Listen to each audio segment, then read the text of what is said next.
We were called the Mount Calvary Bulldogs. I think it was 1961. I started going to school. And my mother was a single parent. The school was completely packed with students. A lot of people worked at a government facility a few blocks away, so there were a lot of young families in the block. And I went to school here. I was a member of the church my whole life. The Lutherans sort of took blacks in, especially in our time when civil rights and other things were going on. This congregation was born as Mount Calvary Lutheran Church in the late 1930s.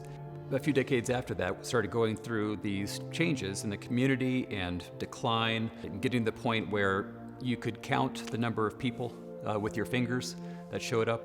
Things started changing, I would say, when I was in 6th grade. A lot of the whites were moving to the suburbs, and most of the blacks stayed in there because we couldn't afford to really move around a lot. Now we have actually a lot of the blacks are moving out now. So we talked about the white flight, now it's kind of a black flight. Neighborhoods change. Prices for property tend to go up. There's incentive for people to sell their homes here in the middle of the city and buy something much more affordable and nicer and bigger out in the suburbs. The interim pastor before me put several different options out in front of the congregation. Do you want to sell off a piece of property so that you can continue to pay your bills and hang on for a few more years?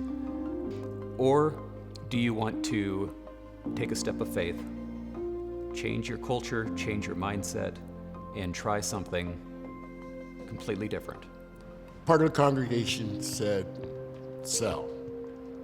And I didn't want to sell. There's a need in the community. It's been rough financially. We made it through. Because to me, shutting it down was never an option.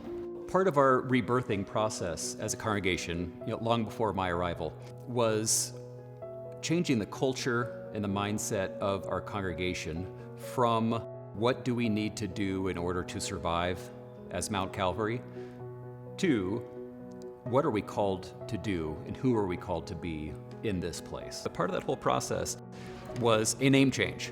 A name was chosen of Resurrection in the city. We have tremendous property assets here in this small section of Northeast Denver. And in a time when real estate is really, really valuable, that just spells all kinds of opportunity. The challenge with all of that, though, is every single one of our buildings when I arrived was in pretty rough shape. We ran a capital campaign with the help of LCEF and took out a loan.